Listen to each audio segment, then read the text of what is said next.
What's up, guys? Welcome on back to another episode. We are diving into every season of Daredevil, the one that aired originally on Netflix, in anticipation of Daredevil Born Again. I am very excited for this brand new, I don't want to say take, but brand new season of these characters that we have grown to love. And the Netflix Marvel universe had some really great moments. I wasn't a big fan of Jessica Jones or Luke Cage.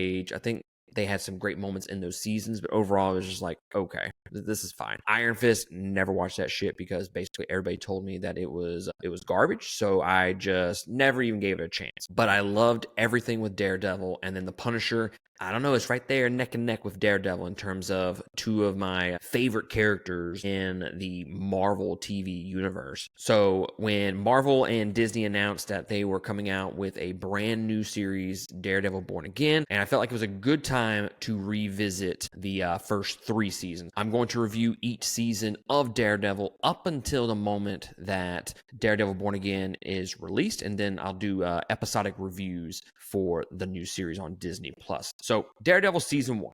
I have very fond memories of this season. I think looking back at it, I was a huge fan of 1, huge fan of 3, wasn't a big fan of 2. So it's going to be interesting to see where my thoughts and opinions, do they stay the same? Do they change a little bit?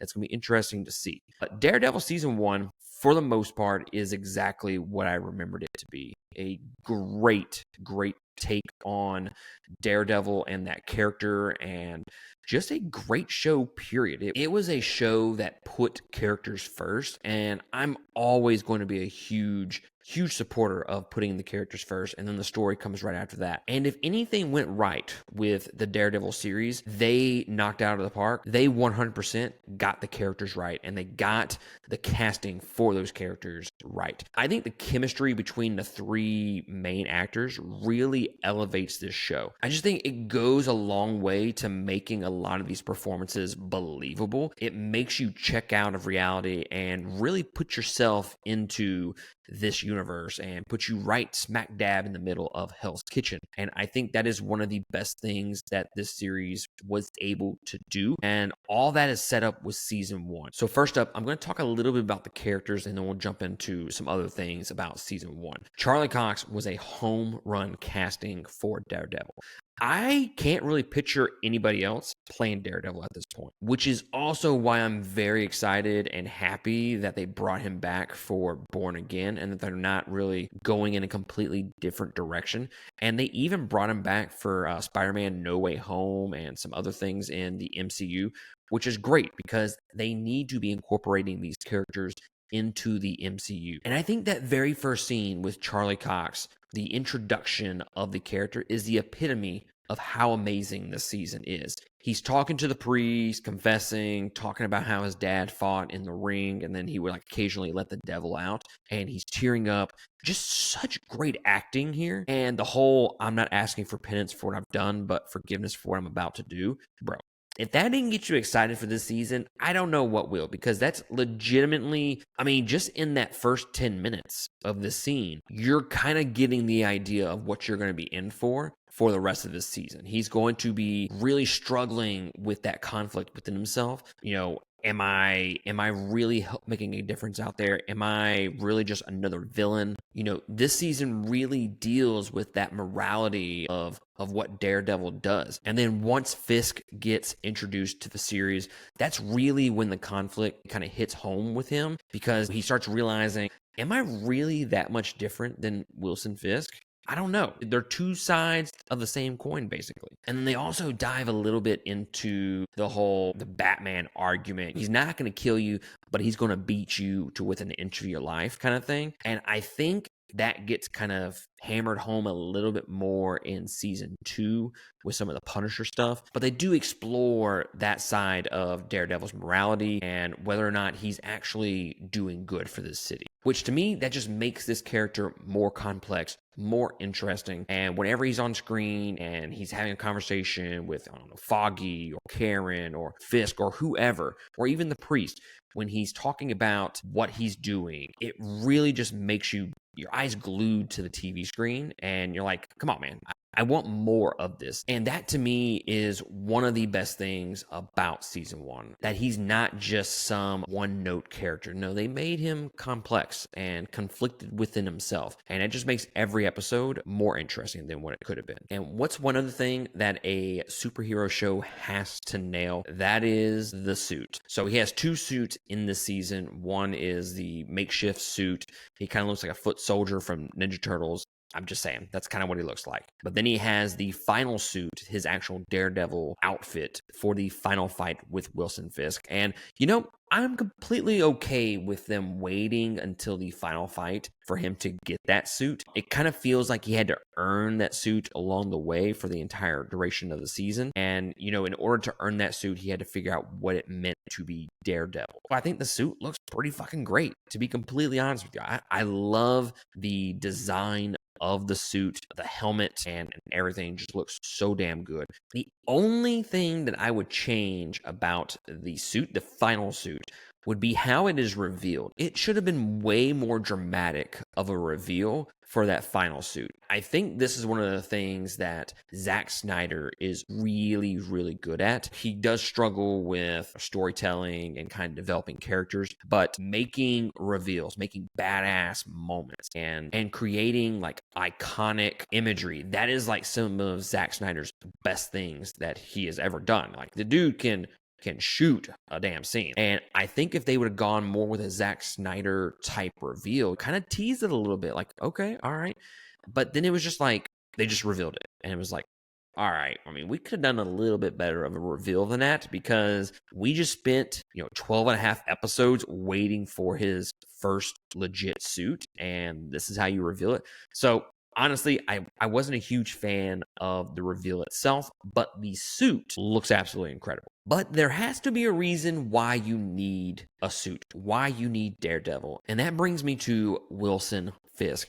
Guys, put this on the list of best, not only Marvel villains, but best comic book villains, period. I think Vincent D'Onofrio is absolutely incredible in this role as Wilson Fisk. I think they did some really interesting things with his character. And then again, Vincent D'Onofrio is a great actor to begin with, but he just completely loses himself in this role. Like, when I look at Daredevil and season 1 through 3, I see Wilson Fisk. I don't see Vincent D'Onofrio. And I think with any superhero, and this is one of the things that Marvel has really, really struggled with. You go back and look at some of the best MCU movies, go ahead and trace them back. Most of the time, the villain is really, really great. The hero is only as good as his villain. He's got to have a reason to be the hero that we want him and need him to be. To make a movie more interesting, more complex, you got to have a character, a villain who can challenge the hero in different ways and make him more interesting, make him more complex. And Wilson Fisk is able to do that. Not only is he a great character in and of himself, I mean, the slow build up to the Fisk reveal was absolutely pitch perfect. I mean, I want to say it was 3 episodes that we went without ever seeing his face. They just teased the fuck out of the tip on that, and it was so damn good. It brought a lot of tension to the show, because they paint him as someone that is very scary for Daredevil to deal with. Like, all the henchmen won't give him up, and even Healy kills himself after giving up Fisk's name. And I think that was such a great choice to kind of hold him back in the shadows for the first 3 episodes. And then once he comes to the forefront, comes to the light, and that's when they unleash all the greatness that Wilson Fisk is, and the performance from Vincent D'Onofrio elevates it even more. But the one thing about Fisk that kind of elevates him over all the other villains, you gotta give him a reason for why he is the way that he is. This is one of the things that really helped elevate Thanos in Infinity War, and kind of made him a one-note character in Endgame. And regardless of which movie you feel is better out of Infinity War and Endgame, I think everybody can basically agree that Thanos was a much better character in Infinity War, mainly because they gave him reasons for why he was doing what he was doing. Look, It might seem bad. You may not agree with it, but at least we have believable reasons as to why they're doing the things that they're doing. And I think you can compare Fisk to Thanos in that way because he wants to rebuild the city and change the city. But in order to do that, he has to do it in an evil way. He has to basically tear it all down in order to rebuild it. He knows what he is doing is wrong, but still, he feels it is necessary in order to achieve this goal that he has to do all of those things. And that just humanizes his character, makes him relatable in a way, and then they also kind of made him a sympathetic character with bringing in Vanessa and making kind of a romance out of it, which I think was very ballsy to introduce him in that way. Officially bring him in, introduce us to the character, and they do that with a romance with Vanessa. He's this big, bad, scary villain that they've been building up for 3 episodes, and then the first look we really get of him is falling in love with a woman. And again, humanizes the character, makes him relatable, makes him a sympathetic character. And I think that was such a great choice to do. You're teasing him for 3 episodes that he's basically just going to destroy everything and that he's this huge, scary man and that he is not someone to be trifled with. But then you introduce him in a way that he's falling in love with Vanessa at an art show. I think that is just absolutely perfect. Now, as for the other 2 leads, Foggy and Karen, I thought those are 2 really good characters. I tend to like Foggy way more than Karen because I feel like they use Karen for, and this we can talk about this into season 2 and season 3, but a lot of season 1, she's kind of just in the background, just kind of doing what everybody else does. And a lot of the things that she does in season 1 really has no consequence. She's kind of the same character that she was at the very beginning of season 1 in comparison to the end of season 1. So I don't feel like there was a ton of depth to her character. For me personally, I mean, everybody might feel differently about it, but she really was kind of I know she's one of the leads, but she, to me, didn't get as much development over the course of those 13 episodes. I mean, she killed a dude in self-defense, sure, but she deals with that for what? A couple of episodes, and there's really no consequence of that in season 1. And it just feels like she's just in the same spot that she was at the very beginning of season 1. So I don't feel like there's too much of an arc going on there. But take that away, her relationship, her chemistry with Foggy, with Matt, and I think that's really what kind of elevates the show a little bit more, are those conversations between those 3 characters. And I really wanted more of that relationship early on to make, episode 10 a little bit more emotional when Foggy found out. So the core of the show should be their relationship, but it's mostly Foggy and Karen up until that episode. And again, I'm not saying that I don't like the Foggy and Karen relationship and pairing for a majority of season 1. It's good. I like it. I think they have great chemistry, and a lot of those scenes are very memorable and very interesting. But I feel like they should have hit home with Matt and Foggy being the center of the show in order to make episode 10 a little bit more emotional. But I do like the fact that when Foggy finds out about Matt being Daredevil, he's not just, well, that's awesome, let's go do some shit, No, he's absolutely pissed off. And to me, and I prefer it when these characters don't support the superhero being a superhero. I think that just adds more conflict. It makes the show, series, movies, whatever, a little bit more interesting when they have a different response to them being superheroes. But we're going to talk about a couple of things that I did not necessarily care for in season 1. And I guess didn't care for wouldn't be the right word, but let me just explain myself. So I think the first time watching this show, I thought the action was really, really great. I thought it was engaging, good fight choreography, and I still kind of believe that. I think the fight choreography gets better in subsequent seasons, and it may not be as good here as I remember it to be. But the biggest thing is the lighting. I feel like a lot of these scenes are way darker than they should have been. So it's kind of hard to see what's going on. Now, full disclaimer, I watched this on my tablet on the ambulance versus in my home in the dark. So that has a little bit to do with it. I'm gonna just completely throw that out there. But I do feel like they improve on this in subsequent seasons. So no future spoilers on season 2, but I'm in season 2 right now. And the fight choreography is better. The lighting is much better. So I still think that that's one of the knocks I would give it on season 1. It's very difficult to follow at times with the fight choreography just because of the lighting. And then I might be in the minority on this.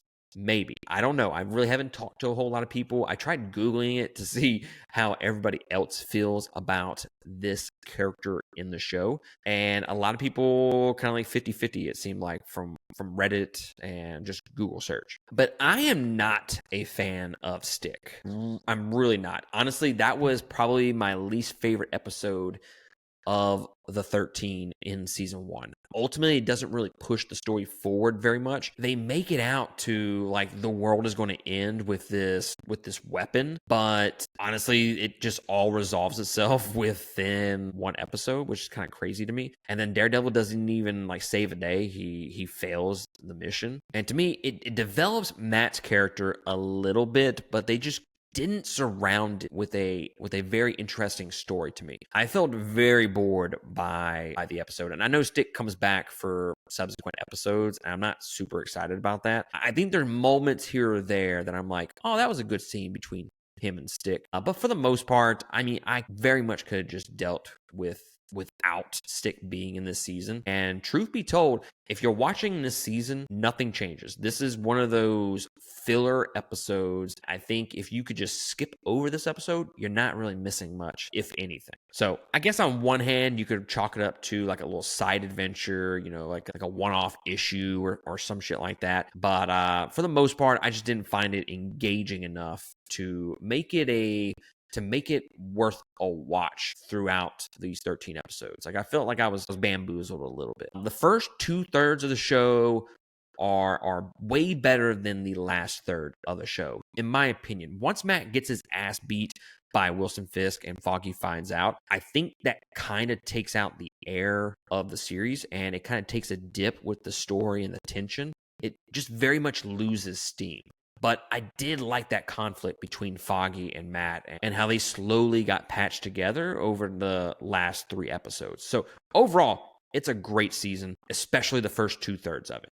But that's not to say that the last third of it is bad by any means. I just think it kind of loses a little bit of the steam that it had built up in those first 2/3. But guys, let me know down in the comments below of what you thought about Daredevil Season 1. Is it as good as you remember it? Are you excited for Daredevil Born Again? Let me know down below. And then in the description below, we have links to all of our social media accounts. We would greatly appreciate it if you went there, like, subscribe, follow, do all that shit. Really supports us and helps us expand and improve the podcast. And then we also have links to our Patreon. We would greatly appreciate it if you went there and supported us there as well. But that's going to be it from me. I will catch y'all next week on the review of Daredevil Season 2. Latest.